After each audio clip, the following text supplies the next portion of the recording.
I'm still pretty jarred from this experience, but I figured it would be easier to share about it than keep dwelling on this. A couple days ago, someone broke into my house while I was asleep. I work night shifts, so sleeping during the day is something you learn to get used to.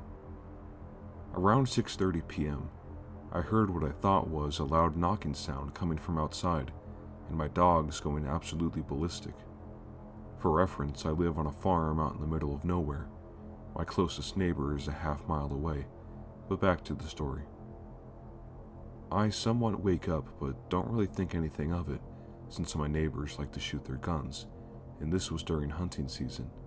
As I start falling back asleep, my heart started fluttering weird, like I knew something wasn't right. That's when I heard loud footsteps throughout the house. The dogs are still barking, but start to quiet down. That's when I really began to worry. When I think my dogs would protect me in a time like this, fat chance. The footsteps stop on the other side of my bedroom door and doesn't move.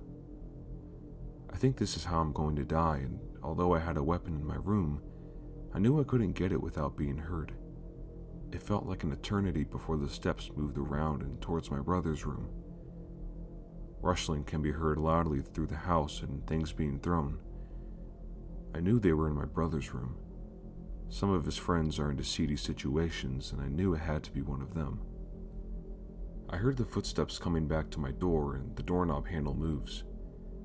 I immediately turn my back towards the door and close my eyes tight, a hand over my mouth to stop from screaming. The door opens, but that's it. Then he leaves as a car drives down the road. I finally bucked up my courage and get out of bed. Everything in the house, except for my brother's room, was undisturbed.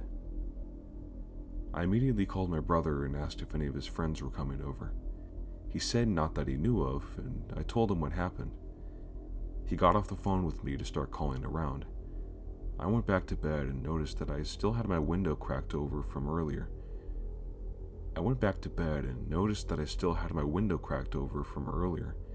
And realized I had my sheet off of me, wearing only a t-shirt to bed. If it was who I think it was, this wasn't a random event. One of my brother's friends has always had eyes for me, and the fact that he saw me sleeping, and in just a t-shirt, makes me freak out. Whether or not he took something out of my brother's room or knew I was home alone sleeping before having to work later that night, I don't know. I'll post an update when I hear from my brother. You move out to the country to get away from the activity of city life and let your guard down. That's when something like this happens. Sometimes country life isn't so safe after all.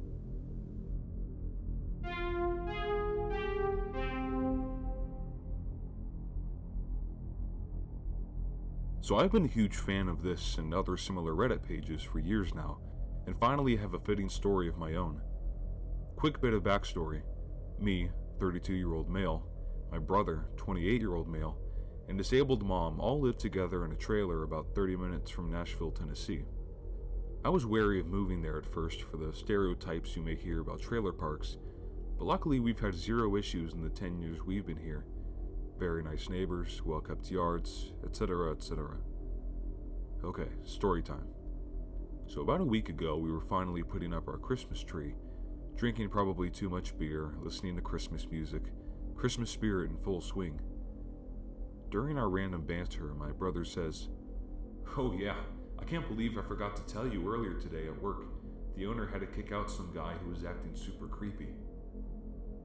My brother works as the stalker at a family-owned little market about a mile from our home.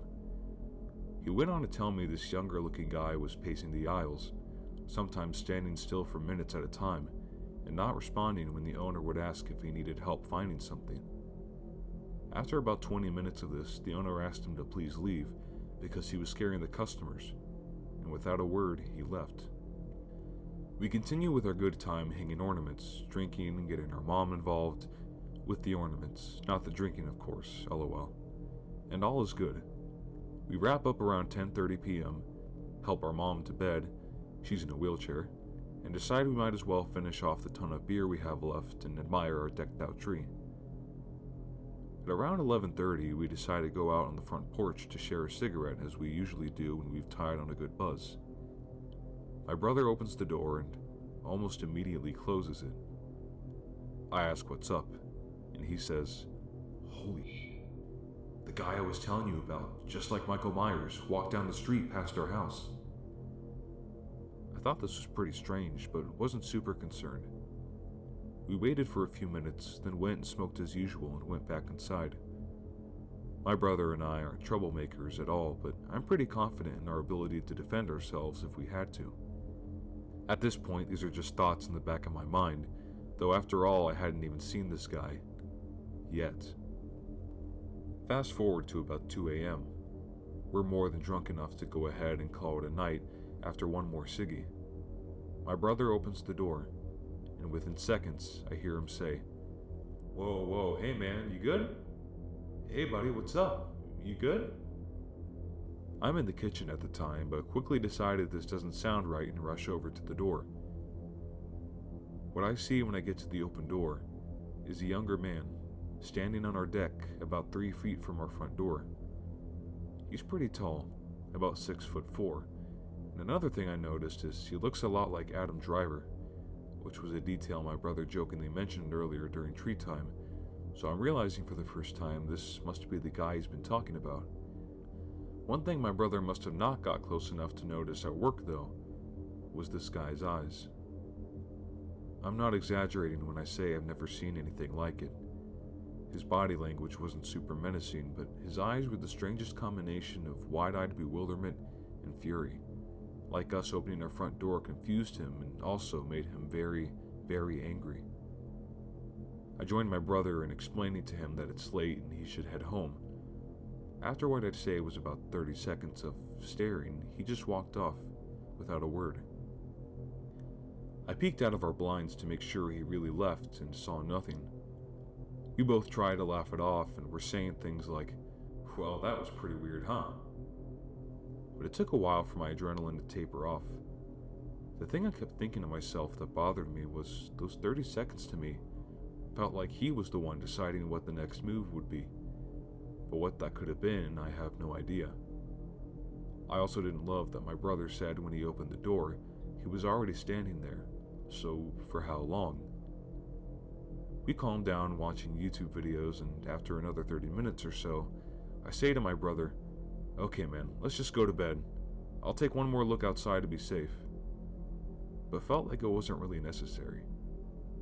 I opened the door, and he's back. Again.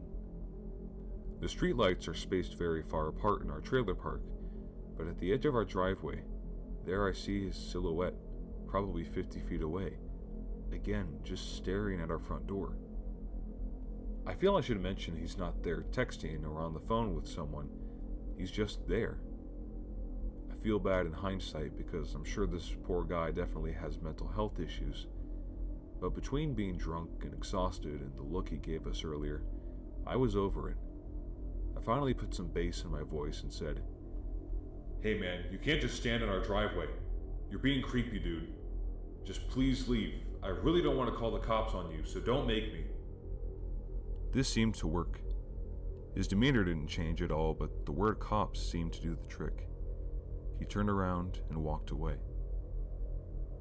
I hope we handled it well. I understand and empathize with people with mental health problems, and have friends and family who unfortunately suffer from those things. However, I still can't shake the feeling that something bad could have happened that night. He didn't finally leave our porch earlier that night until I showed up to the door, essentially making him outnumbered, and even then, still, he came back after. I hope he's okay out there. We haven't seen him since. I also hope not calling the police wasn't a bad choice and that he isn't out there with bad intentions on somebody else's front deck at 2 a.m. who lives alone or is elderly, etc. I wish I could have figured out what that was all about, but during every interaction me and my brother had with him that day and night, he never spoke a word. Pretty fucking creepy. Thanks for reading. Hope I did a decent job conveying my story. This is my first Reddit post ever, so I don't know. I hope it's an easy read. Happy holidays, everybody.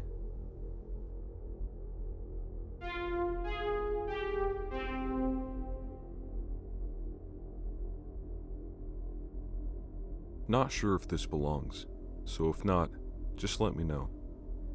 When I, 31-year-old female, was 16, I was in a choir at my high school that performed for a lot of different events around town. One of them was to sing at the middle school sporting events. The middle school in my hometown, there's only one, is just about half a mile from my childhood home.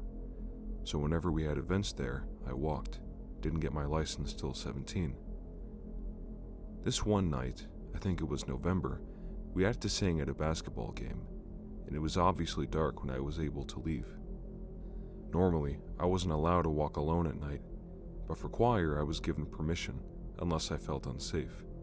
But there wasn't any reason to be creeped out at first, so I started my walk. Just down from the middle school is a stretch of road with almost no streetlights that has always creeped me out when walking. I crossed quickly and had a fast pace going, as I'm a naturally paranoid human. About 2 minutes into the dark zone, I heard rapid footsteps behind me. I at first figured it was a jogger, but they made no attempt to pass me and just stayed a comfortable, for them, 10-foot distance. They began whistling a jaunty tune, which at first I thought was fun. At this point, I wasn't super scared, perhaps because of the happy whistling tune, but I noticed the footsteps began to speed up. There were no cars on the road, and given the lack of light, when I turned around, all I could see was a silhouette, shrouded in darkness. At that realization, I quickened my pace to barely under a run. The whistling continued, getting more breathless as this person began to run after me. I looked back to see a dark figure coming at me full speed, and in terror, began to run frantically as well. I will never forget those last moments, running through my dark subdivision, hearing his whistling and footsteps getting closer and closer. This person followed me up to my door. I ran inside and locked the front, checked all other doors, and went to my upstairs bedroom. From the window, I could still see a silhouette. I could still hear him whistling. I slept with my knife that night. Hey everybody, I hope you're enjoying the holidays so far. Thank you for tuning in to my Mox Horror, and thank you to those who let me narrate their stories. If you have a scary story that you would like me to narrate, feel free to email it to me via Outlook. Also, feel free to like and subscribe. I would greatly appreciate it. Until next time, Merry Christmas and have a happy New Year.